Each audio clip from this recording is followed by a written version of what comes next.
शाखा द्वारा राष्ट्रीय वैज्ञानिक गोष्ठी का आयोजन। मेरठ 30 फरवरी 2025 Indian Medical Association IMA Meerut शाखा द्वारा आज राष्ट्रीय स्तर की वैज्ञानिक गोष्ठी north zone national IMA CGP con 2025 का आयोजन किया गया। इस महत्वपूर्ण आयोजन में देश भर के प्रतिष्ठित चिकित्सकों और आईएमए के शीर्ष पदाधिकारियों ने भाग लिया। कार्यक्रम के मुख्य अतिथि आईएमए के राष्ट्रीय अध्यक्ष डॉक्टर दिलीप भानुशाली, राष्ट्रीय सचिव डॉक्टर सरवरी दत्ता, पूर्व राष्ट्रीय अध्यक्ष डॉक्टर शरद अग्रवाल, प्रदेश अध्यक्ष डॉक्टर पीके अग्रवाल एवं प्रदेश सचिव डॉक्टर आशीष अग्रवाल रहे। इस गोष्ठी में उत्तर भारत के राज्यों के विशेषज्ञ डॉक्टरों ने भी अपनी उपस्थिति दर्ज कराई। कार्यक्रम का उद्घाटन आईएमए यूपी के अध्यक्ष डॉक्टर पीके अग्रवाल द्वारा किया गया। इस अवसर पर एक स्मारिका का विमोचन भी किया गया। विभिन्न राज्यों से आए विशेषज्ञ डॉक्टरों ने चिकित्सा के विभिन्न पहलुओं पर व्याख्यान दिए, जिसमें लगभग 400 चिकित्सकों ने सक्रिय रूप से भाग लिया। वैज्ञानिक सत्र की प्रमुख बातें। मानसिक स्वास्थ्य। डॉक्टर कामाक्षी धमेजा ने बताया कि मानसिक रोगों का समय पर इलाज न होने से उनकी गंभीरता बढ़ सकती है, इसलिए समय पर उपचार आवश्यक है।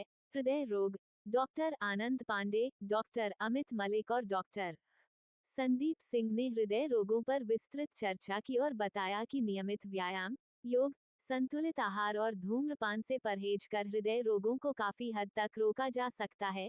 रक्त विकार। डॉक्टर ईशा कौल ने रक्त संबंधी रोगों की जानकारी दी। कैंसर उपचार। डॉक्टर नीलेश अग्रवाल ने कैंसर में रेडियोथेरेपी की उपयोगिता पर प्रकाश डाला। मूत्र रोग। डॉक्टर मनोज कुमार अग्रवाल ने मूत्र संबंधी रुकावटों के कारणों और उपचार पर विस्तार से जानकारी दी। कार्यक्रम के अंत में आईएमए मेरठ की अध्यक्ष डॉक्टर अनुपम सिरोही ने सभी अतिथियों और प्रतिभागियों का आभार व्यक्त किया। इस आयोजन ने चिकित्सा क्षेत्र में नवीनतम शोध और उपचार विधियों पर महत्वपूर्ण जानकारी प्रदान की, जिससे भविष्य में मरीजों को और बेहतर सेवाएं मिल सकेंगी।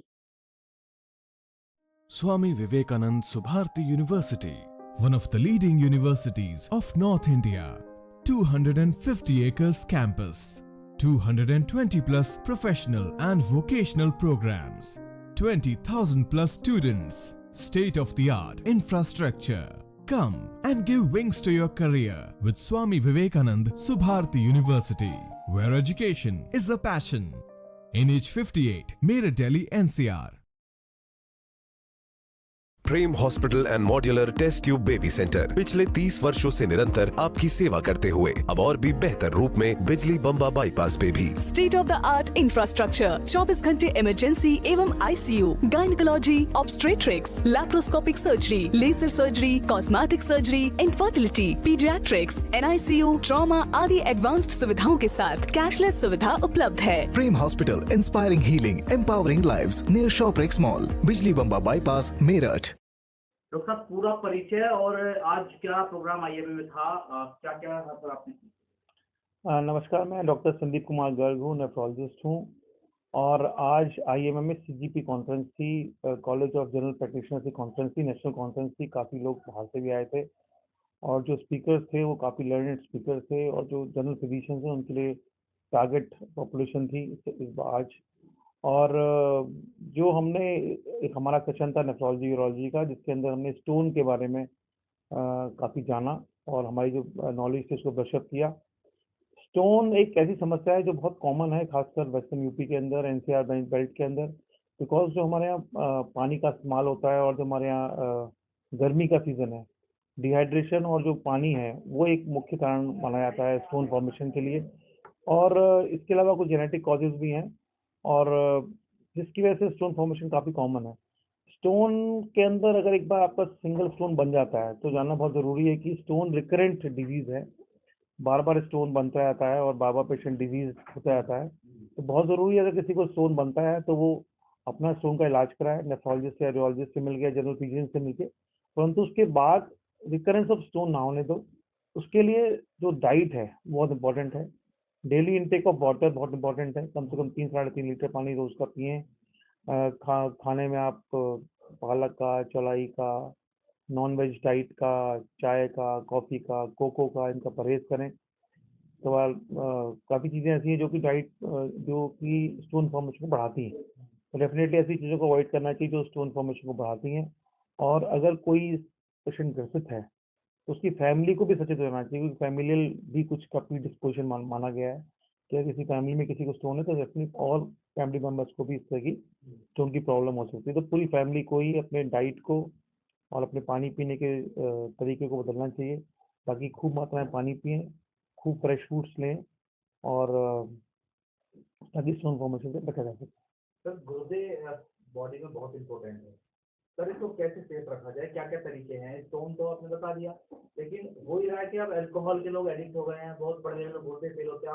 आप तो खुद इतना बड़े लेवल में इलाज करते हैं न्यूज़ के अंदर और प्रेस कॉन्फ्रेंस भी करते रहते हैं, तो सर बचा कैसे जाए इन चीज़ों से? देखिए, गुर्दे की कुछ तो बीमारियां होती हैं जो स्वतः होती हैं, जैसे कि क्रॉनिक ग्लूमेरुलाइटिस है, क्रॉनिक इंटरस्टिशियल नेफ्राइटिस है। इसके अलावा सामान्य तौर पर जो गुर्दे खराब होते हैं वो ओबेसिटी की वजह से, मोटापे की वजह से, डायबिटीज़ की वजह से, लॉन्ग स्टैंडिंग ब्लड प्रेशर की वजह से। तो अगर किसी को मोटापा है, साथ में डायबिटीज़ भी है, साथ में हाइपरटेंशन भी है, तो बहुत ज़रूरी है कि मोटापे को कम करें, बीएमआई को मेंटेन करें, डायबिटीज़ कंट्रोल रखें, HbA1c आपका 6 साढ़े 6 से कम रहे, बीएमआई में जो आपका बीएमआई है वो 25 से कम रहे। आपका हाइपरटेंशन अगर है तो आपके नंबर्स जो है हाइपरटेंशन को ठीक रहें, 120-80 रहें। इनके लिए जो भी दवाएं बताई गई हैं हमारी डिफरेंट सोसाइटी से, गाइडलाइन मेडिकल थेरेपी है, उसको फॉलो करें। जैसे कि अगर डायबिटीज़ है तो SGLT2 इनहिबिटर्स को लें, मेटफॉर्मिन को लें, लाइफस्टाइल मॉडिफाई करें। अगर हाइपरटेंशन है सॉल्ट कम लें, लाइफस्टाइल मॉडिफाई करें, A से RB से ट्रीटमेंट शुरू करें। सेकेंड ड्रग्स में CCBs हैं, बीटा ब्लॉकर्स, उनको इस्तेमाल करें। तो अपनी समझदार डॉक्टर से मिलें ताकि जो गाइडलाइन डायरेक्टेड मेडिकल थेरेपी आपको मिले और आप अपना ट्रीटमेंट ठीक तरीके से कर सकें। बिकॉज सिर्फ एम्लोडिपिन खाना या एमटास खाना ही ट्रीटमेंट नहीं है, और डायबिटीज़ के लिए ग्लिमिसार MP2 खाना ठीक नहीं है। कुछ स्पेसिफिक दवाइयाँ हैं जो कि गाइडलाइन डायरेक्टेड मेडिकल थेरेपी में इंक्लूड की गई हैं, जिससे कि आपके गुर्दे, आपका बाकी शरीर के अंग जो हैं वो काफ़ी लंबे समय तक ठीक रहते हैं, अगर उन स्पेसिफिक ड्रग्स को आप लेते हैं as compare to other drugs जो सामान्य तौर पे ओवर द टेबल आपको मिल जाती हैं, ओवर द काउंटर मिल जाती हैं। इसके अलावा मोटापा बहुत उभर के सामने आ रहा है। मोटापा की वजह से फैटी लिवर, उसकी वजह से हार्ट डिजीज, उसकी वजह से किडनी डिजीज, उसकी वजह से डायबिटीज़, उसकी वजह से ब्लड प्रेशर। तो मोटापा से बचने के लिए हेल्दी लाइफस्टाइल बहुत ज़रूरी है। हेल्दी लाइफस्टाइल के लिए आप सुबह व्यायाम टाइम से उठें, व्यायाम करें, अपनी बॉडी को मेंटेन करें, BMI 25 के आसपास रखें। खाने में संतुलित आहार बहुत इंपॉर्टेंट है। उसके अंदर जो कार्बोहाइड्रेट का जो पार्ट है वो कम करें। गेहूँ, चावल और चीनी का परहेज करें, और फ्रेश फ्रूट्स खाएं, जूसेस लें, जूस भी कोशिश करें फ्रेश जूसेस हों, पैक्ड जूस ना इस्तेमाल करें। आप कुछ दिन, महीने के कुछ दिन में आप चीटिंग कर सकते हैं, खाने को थोड़ा चेंज कर सकते हैं, but definitely most of the days में आप जो खाने को है एक बैलेंस डाइट लें। उसमें सम पार्ट कार्बोहाइड्रेट का हो, सम पार्ट प्रोटीन का हो। प्रोटीन डेफिसिट डाइट होती है हमारी ज़्यादातर लोगों को, और फैट भी एक प्रोपोर्शन में लें। सॉल्ट का इस्तेमाल कम करें ताकि आप एक हेल्दी जीवन जी सकें। सर मेरा छोटा सवाल ये है कि बहुत बड़े लेवल पर लोगों के आपने जिक्र किया कि लीवर फैटी है, समस्या लोगों को बहुत ज़्यादा है, तो इसके लिए आपने सजेशन दिया भी क्या क्या करना है, लेकिन सर लोग फिर भी नहीं मान रहे। लेकिन ऐसे में क्या करना चाहिए ऐसे लोगों को जो वर्कआउट भी नहीं कर पा रहे हैं और वेट ज़्यादा है? तो कुछ शॉर्टकट तरीका है? तो मेडिसिन से लीवर फैटी है तो मेडिसिन पे चले जाएं? देखिए, शॉर्टकट तरीका तो कोई है ही नहीं। अगर आपको अपनी ज़िंदगी में स्वस्थ रहना है, लंबे समय तक स्वस्थ रहना है, तो शॉर्टकट तो है ही नहीं। One has to do at least 30 to 40 minutes of exercise daily. उसमें आप हफ्ते में 5 दिन कर लें, 6 दिन कर लें, ना करें 7 दिन, बट ये करना पड़ेगा क्योंकि हमारी जो लाइफ जीवन शैली बहुत बदल गई है। हम एक वानर थे और वानर से मानव बन गए हैं। तो जो वानर का जो शरीर था वो बहुत सारे काम करता था। डे 1 सुबह हंटिंग करने के लिए उठना, बैठना, चलना फिरना, भागना, तो वो सब हम नहीं करते हैं। अब हम चक्की भी नहीं चलाते, हम लोग बना बनाया आटा ले आते हैं। हम साइकिलिंग भी नहीं करते हैं, हम जाते भी नहीं कहीं, घर में बैठे बैठे टीवी चलाते हैं। तो हमारी लाइफस्टाइल चेंज हो गई। लाइफस्टाइल चेंज हो गई है क्योंकि हमें बहुत सारी सहूलियत मिल गई है। उन सहूलियत को अगर हम ले रहे हैं तो लीजिए, परंतु आपको अपने शरीर को इस्तेमाल करना आना चाहिए। अगर शरीर को इस्तेमाल नहीं करेंगे तो definitely obesity, fatty liver, hypertension, diabetes, metabolic syndromes and what not, and आप जो जितना आप कमा रहे हैं ना इन सब चीज़ों से, वो सब आपका नुकसान हो जाएगा। पूरा परिचय और आज क्या प्रोग्राम IMA हॉल के अंदर रखा गया? नमस्कार, मैं डॉक्टर प्रशांत बिंद्रे, गुर्दा रोग विशेषज्ञ। आज आईएमए हॉल में हमारे आईएमए की टीम ने एक कॉन्फ्रेंस का आयोजन करा था, जो कि नेशनल लेवल की कॉन्फ्रेंस थी, जिसमें कि सारी बीमारियों के बारे में बेसिक से पढ़ाया गया और सारी हमारी जितनी जटिल बीमारियां हैं इनके बारे में समझाया गया, ताकि सब लोग अच्छे से समाज में रोगों का इलाज कर पाएँ। और गुर्दा रोग विशेषज्ञ होने के नाते जो अभी गुर्दा रोग के बारे में एक सेशन हुआ था, उसमें हमने इसको अटेंड करा। बहुत अच्छा रहा। मैक्स हॉस्पिटल से विशेषज्ञ आए थे, जिन्होंने अपना विचार विमर्श प्रस्तुत करा और उसके बाद काफ़ी हमारे आपस में गुर्दे रोग के बारे में बात हुई। तो बताना ये चाहेंगे कि गुर्दा रोग देश में बहुत बढ़ रहा है, और क्योंकि गुर्दा रोग के मुख्य कारण शुगर और ब्लड प्रेशर है, तो शुगर और ब्लड प्रेशर आधुनिक जीवन शैली की वजह से बहुत तेज़ी से बढ़ रहा है। युवाओं में भी शुगर और ब्लड प्रेशर बहुत तेज़ी से बढ़ रहा है। इसके अलावा जिस प्रकार की जीवन शैली हो गई है और जिसमें अनियमित दर्द निवारक औषधियाँ और विभिन्न प्रकार की जड़ी बूटियाँ, जिनके ऊपर किसी प्रकार का कोई नियंत्रण नहीं है और उसको लोग ले रहे हैं।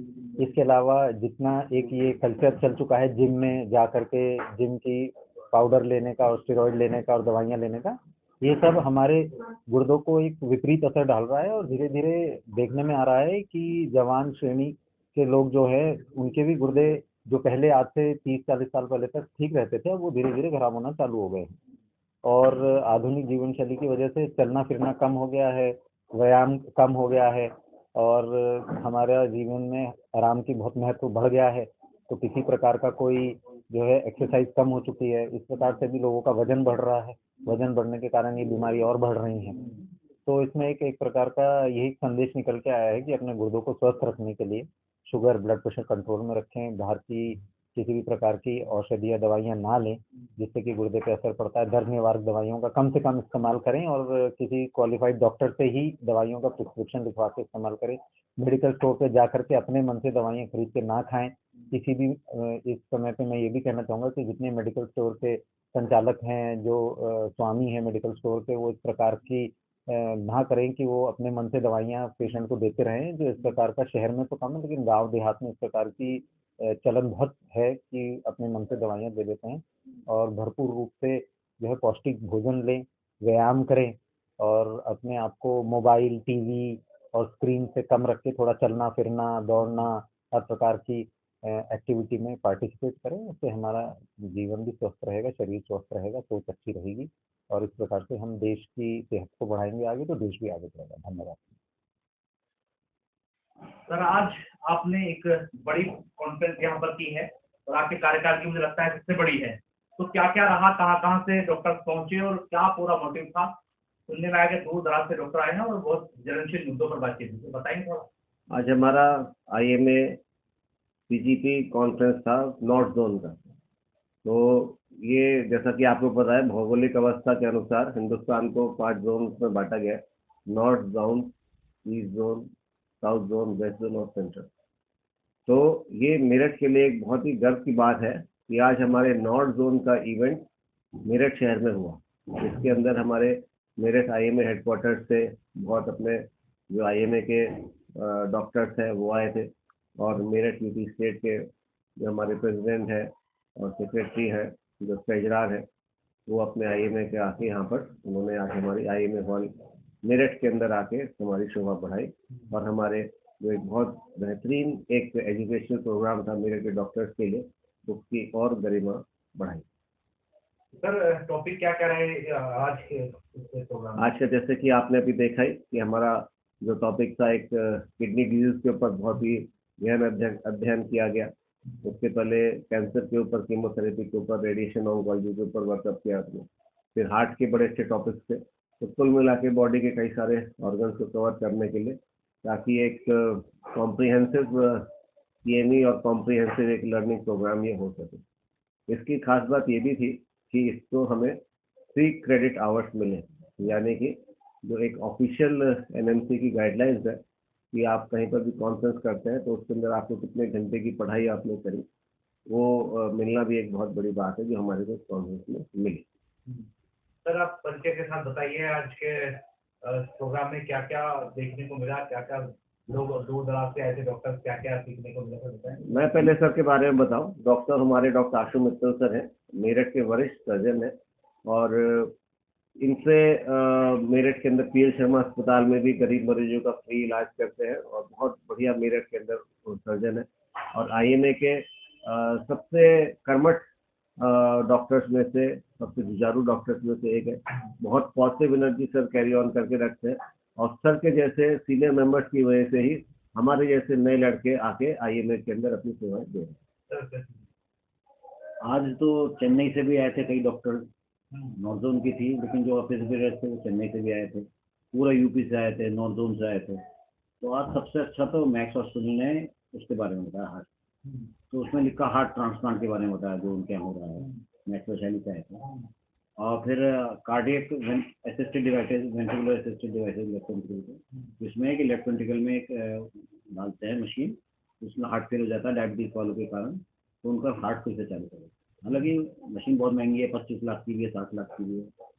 लगाने के बताया था कि 10 लाख लेते हैं वो लगाने। तो ऐसे ऐसे सिस्टम होता है जो मेरठ में नहीं होते, जो अगर आपको हार्ट खराब हो जाता है तो आपको दिल्ली जाना चाहिए। सर रोबोटिक सर्जरी के बारे में कोई अभी बातचीत नहीं हुई, उधर तो बहुत चल रहा है। रोबोटिक सर्जरी सब जगह हो रही है, मेरठ में भी हो रही है, ऐसा नहीं। रोबोटिक सर्जरी तो देखो आप, आई की रोबोटिक सर्जरी हो रही है, ऑर्थोपेडिक की रोबोटिक सर्जरी हो रही है, नी रिप्लेसमेंट रोबोटिक हो रहा है। तो रोबोटिक सर्जरी तो अब धीरे धीरे आम होती जा रही है और मेरठ में भी हमारे बहुत अच्छे से हो तो रहा है। रोबोट भी आए हैं सर ऐसे जो सर्जरी करते हैं, विदेशों में तो ऐसा है, लोग पढ़ाई आप लोगों के बीच से लोग पढ़ाई करते हैं। रोबोट नहीं होती, वो वहाँ पे मशीन होती है, उसके 5-6 उसमें इंस्ट्रूमेंट लगे हुए होते हैं, जो इंस्ट्रूमेंट जैसे आदमी पकड़ता है और रोबोट को दे रखते हैं।